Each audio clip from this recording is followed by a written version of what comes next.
कभी कभी हम जीवन में कितनी भी मेहनत कर लें, कितना भी संघर्ष कर लें, लेकिन फिर भी परिणाम हमारी अपेक्षा के विपरीत होता है।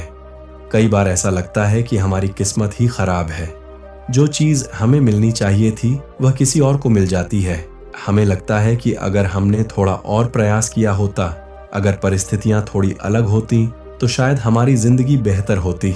लेकिन क्या सच में ऐसा है? क्या हम अपने भाग्य को पूरी तरह बदल सकते हैं, या फिर जो लिखा है वही होकर रहेगा? इसी गूढ़ प्रश्न का उत्तर एक प्राचीन कथा में छिपा है, जो हमें यह समझाएगी कि भाग्य क्या है और इसे कितना बदला जा सकता है। नमस्कार दोस्तों, स्वागत है आप सभी का अपने चैनल। तो दोस्तों, आज की यह कहानी बहुत ज्यादा ज्ञानवर्धक होने वाली है, तो इसे अंत तक जरूर देखना। और वीडियो अच्छा लगे तो वीडियो को लाइक कर देना और कमेंट करके बताना कि आप ये वीडियो कहाँ से देख रहे हो। तो चलिए चलते हैं कहानी की ओर। गंगा की पवित्र धाराएं शीतल मंद बयार के साथ बह रही थीं। सुबह का समय था, लेकिन सूर्य की किरणें अभी भी कोहरे की मोटी परत को भेदने में संघर्ष कर रही थी। हवा में सर्दी की ठिठुरन थी और वातावरण में एक अजीब सी शांति फैली हुई थी। दूर जंगलों से कोयल की मध्यम पुकार आ रही थी, मानो वह भी किसी गूढ़ रहस्य का संकेत दे रही हो। आश्रम के प्रांगण में घने पीपल और बरगद के वृक्ष खड़े थे। उनकी शाखाएं धीरे धीरे हिल रही थीं, जैसे कोई अनदेखी शक्ति उन्हें छूकर गुजर रही हो। आश्रम का मुख्य कक्ष अति विशाल था, जिसकी दीवारों पर वैदिक श्लोक उकेरे गए थे। एक ओर दीपमालाएं जल रही थीं और धूप की सुगंध वातावरण को और अधिक पवित्र बना रही थी। उस कक्ष के मध्य एक चटाई पर पालथी मारकर ध्यान की मुद्रा में बैठे थे बाबा अद्वैतानंद। उनकी आंखें बंद थीं, मुख पर दिव्य तेज था और ऐसा प्रतीत हो रहा था जैसे वे किसी उच्च लोक में स्थित किसी गूढ़ सत्य से साक्षात्कार कर रहे हो। उनके चारों ओर बैठे शिष्य ध्यान मग्न थे। उनकी सांसें भी मंद हो चुकी थीं, मानो इस वातावरण की पवित्रता में विलीन हो गई हो। लेकिन एक शिष्य आरव अस्थिर था। वह पिछले कई दिनों से विचलित था। उसके मन में एक प्रश्न था जो उसे चैन से नहीं बैठने दे रहा था। उसका हृदय किसी गहरी उलझन में फंसा हुआ था, जैसे कोई अनसुलझी गुत्थ थी जो बार बार उसके विचारों में दस्तक दे रही हो। आखिरकार वह उठा। उसने बाबा के चरणों में झुककर प्रणाम किया।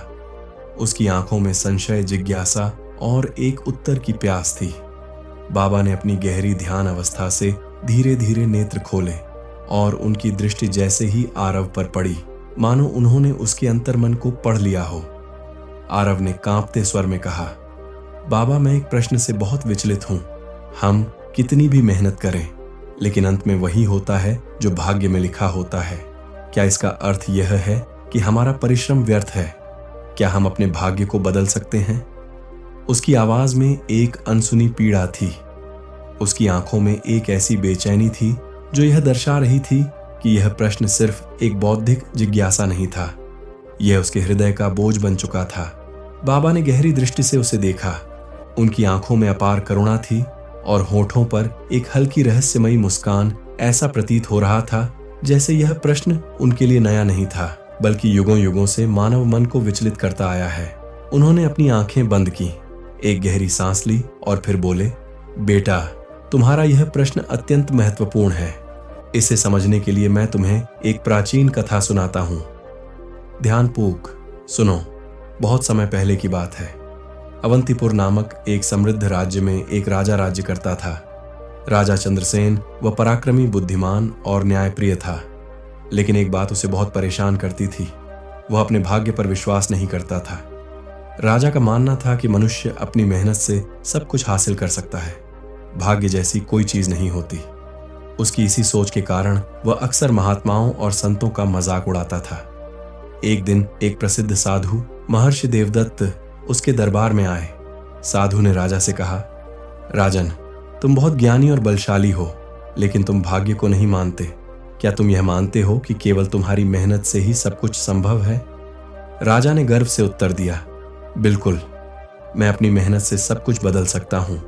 अगर कोई दुर्भाग्यशाली है तो वह सिर्फ अपनी गलतियों के कारण है, भाग्य के कारण नहीं।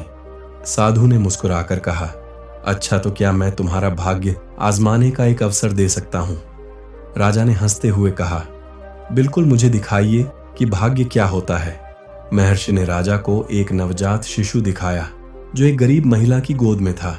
उन्होंने कहा, राजन, यह बालक एक भविष्यवाणी के साथ जन्मा है, यह राजा बनेगा। राजा हंसा और बोला, यह गरीब का बेटा राजा कैसे बन सकता है? यह तो जीवन भर दरिद्र रहेगा। महर्षि ने मुस्कुराकर कहा, अगर तुम अपनी मेहनत से किसी का भाग्य बदल सकते हो तो इस बालक को कहीं दूर जंगल में फेंक दो, देखो क्या यह राजा बन पाता है या नहीं।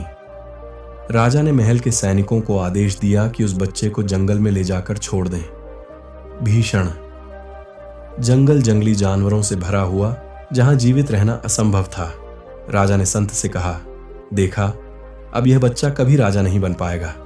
संत ने मुस्कुराकर कहा, देखते हैं। अवंतीपुर पर संकट के बादल मंडरा रहे थे।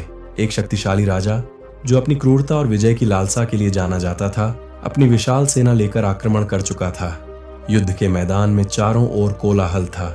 तलवारों की टकराहट, घोड़ों की हिनहिनाहट, सैनिकों की चीख पकार और युद्ध के नगाड़ों की गूंज, चारों ओर रक्त बिखरा पड़ा था। अवंतीपुर की सेना संघर्ष कर रही थी, लेकिन धीरे धीरे पराजय की ओर बढ़ रही थी। राजा चंद्रसेन स्वयं युद्ध भूमि में अपने शत्रुओं से जूझ रहे थे। उनका शरीर कवच से ढका था, लेकिन उनकी आंखों में थकान झलक रही थी। उन्होंने अपनी पूरी ताकत झोंक दी, पर शत्रु सेना की संख्या अत्यधिक थी। वे एक के बाद एक सैनिकों को परास्त करते गए, लेकिन फिर अचानक एक शत्रु सैनिक ने पीछे से उन पर प्रहार कर दिया। चंद्रसेन की तलवार उनके हाथ से छूट गई और वे घायल होकर धूल भरे युद्ध क्षेत्र में गिर पड़े। रक्त से लथपथ बेहोशी की अवस्था में जाते हुए उन्हें लग रहा था कि यह उनकी अंतिम घड़ी है। उनका साम्राज्य हारने वाला था, उनकी सेना बिखर रही थी और उनका जीवन मृत्यु के द्वार पर था। उन्होंने अपनी धुंधली होती आंखों से युद्ध का मंजर देखा और फिर उनका शरीर शिथिल पड़ने लगा। तभी एक तेज गर्जना के साथ एक युवा योद्धा युद्ध के मैदान में कूद पड़ा। उसकी तलवार बिजली की तरह चमक रही थी। उसकी चाल में एक अजीब सी दृढ़ता थी, मानो वह इस क्षण के लिए ही जन्मा हो।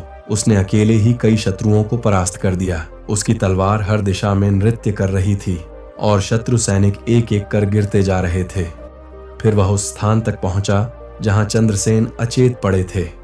उसने झुककर राजा को उठाया और अपनी ढाल से उन्हें शत्रु के वारों से बचाते हुए पीछे ले जाने लगा। उसके साहस और युद्ध कौशल को देखकर अवंतीपुर की सेना में एक नई ऊर्जा का संचार हुआ। वे फिर से संगठित हुए और देखते ही देखते युद्ध का रुख बदलने लगा। शत्रु सेना हारने लगी। कुछ ही देर में पूरा युद्ध क्षेत्र शांत हो गया। अवंतीपुर की सेना विजय हुई थी। राजा चंद्रसेन धीरे धीरे होश में आए। उनके सामने वही युवा योद्धा खड़ा था जिसने उनकी प्राण रक्षा की थी। राजा ने उसकी ओर देखा। उसकी दृढ़ आंखों में एक अजीब चमक थी और उसके चेहरे पर साहस और गरिमा का तेज था। चंद्रसेन ने कांपते स्वर में पूछा, वीर तुम कौन हो? तुम्हारी बहादुरी ने मुझे जीवन दान दिया है। युवा योद्धा मुस्कुराया, लेकिन उसकी मुस्कान में एक गहरा रहस्य छिपा था। उसने राजा की ओर देखा। उसकी आंखों में एक अजीब चमक थी और फिर वह धीरे से बोला, राजन, मैं कौन हूं यह जानकर आपको आश्चर्य होगा। मैं वही बालक हूं जिसे वर्षों पहले आपने जंगल में मरने के लिए छोड़ दिया था। राजा चंद्रसेन का चेहरा पीला पड़ गया। उनके हृदय की धड़कन तेज हो गई।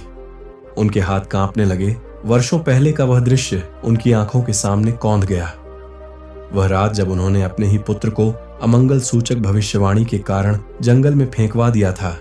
उन्हें विश्वास था कि उनका यह निर्णय उनके भाग्य को बदल देगा, लेकिन अब वही बालक उनके समक्ष खड़ा था, एक महान योद्धा के रूप में जिसने आज उनकी जान बचाई थी। तभी एक गंभीर स्वर गूंजा।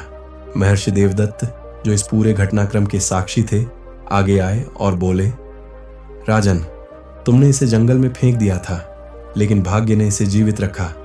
इसे एक साधु ने बचाया, इसे शिक्षा दी और इसे राजाओं के समान प्रशिक्षित किया। तुम अपने भाग्य को बदलना चाहते थे, लेकिन याद रखो, भाग्य का लिखा कोई नहीं मिटा सकता। राजा चंद्रसेन के नेत्रों में पश्चाताप का सागर उमड़ आया। उनकी आंखों से अश्रुधारा बह निकली। उन्होंने अपने पुत्र के चरणों में सिर झुका दिया और उनके भीतर का अभिमान चूर चूर हो गया। अब उन्हें यह सत्य भली भांति समझ आ चुका था। कोई कितनी भी कोशिश कर ले, भाग्य का लिखा कभी नहीं मिटता। बाबा ने कथा समाप्त की और आरव की ओर देखा। अब बताओ, क्या तुम्हें उत्तर मिल गया? आरव गहरे विचार में पड़ गया और फिर धीरे से कहा, बाबा, अब मैं समझ गया कि हम अपनी मेहनत से अपनी दिशा बदल सकते हैं, लेकिन हमारी नियति पहले से ही तय होती है। भाग्य को टाला नहीं जा सकता, लेकिन कर्म से उसे सुंदर बनाया जा सकता है।